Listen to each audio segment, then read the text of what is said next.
Meron pang isang video dyan na makikita yung bata na anak ni suspect, anak ni Police Master Sergeant Jonel Nuesca na nananambunot.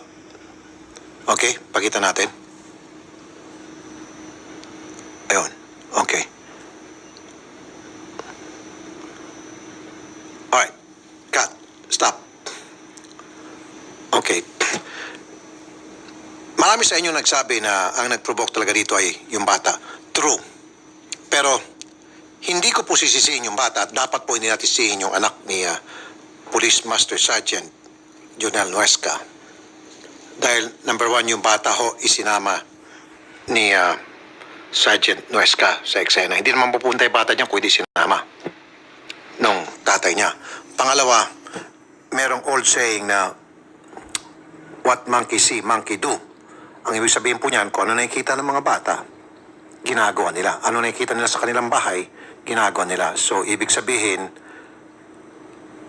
kung ano po yung pagmulat ng mata ng bata na kanyang nakagisnan, yun lang po ang ginagawa niyang pag-react sa any given situation. In this case, violente po ang pamamahay ni Police Senior Master Sergeant Nuesca na ever since talagang nasa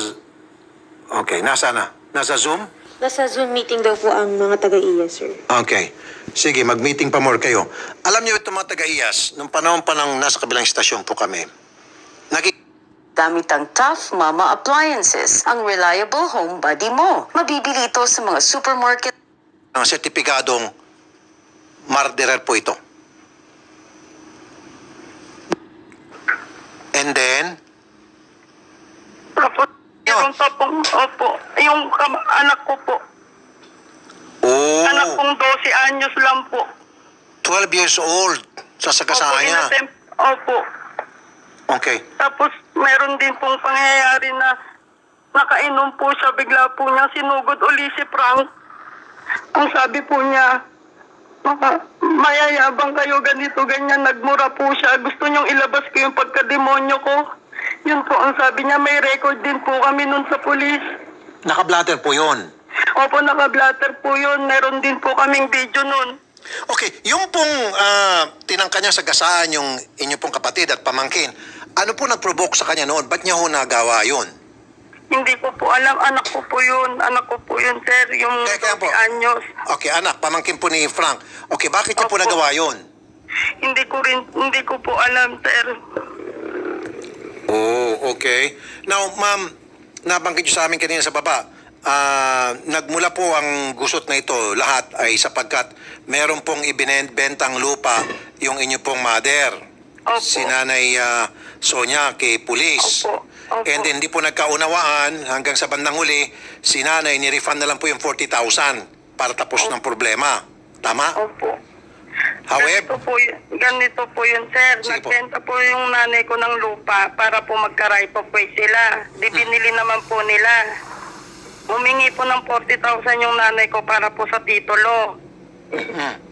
Pagkatapos po, hindi po nagtagal, binawi po nila. yung 40,000, buo. Opo, buong-buo po yun. Nakaano rin po yun sa barangay. Sa barangay ho, nagkasolian po ng pera. Okay. After noon, kinasuhan niya yung mother ko ng istapa, mangloloko, ganyan. Ang dami niyang inaano sa nanay ko. Teka muna, matapos niya matanggap yung pera, yung refund, saka siya nagkaso. Opo. Oh, paano pa maging stapa yun? Nakuha na niya yung pera. Kaya nga po. Okay, na-dismiss po yung kaso, tama? Opo, na-dismiss po yung kaso. Pero hindi po niya matanggap-tanggap pa rin yung tungkol sa transaksyon na yon. Kaya nagtanim pa rin siya ng galit. Opo. Oh. Marami na po silang ginagawa pero hindi po kami uma-action para po walang gulo. Pero sila po ang nag-uumpisa po talaga ng gulo. Kaya kung makikita nyo sa video, hindi naman po lumalaban yung kapatid ko tsaka ang nanay ko eh. Okay. Yung misis po kasama din sa pangharas. tuwing Ano po? nagkakaroon po ng problema sa pagitan ng pamilya niyo Opo, at opo, pamilya nila? opo. Kasama niya po buong pamilya niya, pati yung anak niya, tuwing may mangyayaring ganun. Palagi po niyang sinasama yon. At tuwing mag-iskandalo siya, tuwing harasin niya yung pamilya niyo, bit-bit niya ang kanyang misis at kanyang anak. Opo, totoo po yun. At bakit daw po? Para mag-video yung anak, taga-video. Yun, ganun din po. Opo. So ginawa niyang videographer yung kanyang anak sa lahat ng katarantaduhan niya. Okay. Ma'am, Po. pasensya na po. I have to ask you this. Ano po yung immediate na naramdaman po ninyo matapos pong mangyaring insidente at ngayon nabalitaan nyo nakakulong na po itong si Police Master Sergeant Jonel Nuesca? Siyempre po, sobrang sakit naman po. 2 buhay po ang kinuha niya. Hindi sapat ang kulong para sa kanya. Kasi 2 buhay po yung kinuha niya sa amin.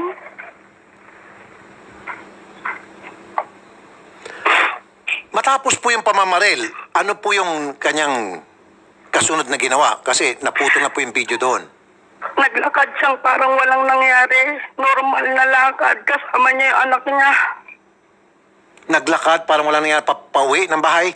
Opo, pauwi ng bahay. Tapos doon na po siya tumakas. Doon na po siya pumuntang Rosales. Yung anak niya po, ano naging reaksyon matapos makita yung pamamaril? Pati yung misis, ano pong naging reaksyon? Wala po, wala po. Parang normal lang din po. Parang sanay na po yung anak niyang ganun. Maging yung misis niya po. Opo. Okay. Ano pong trabaho, ma'am, ni Sir Frank?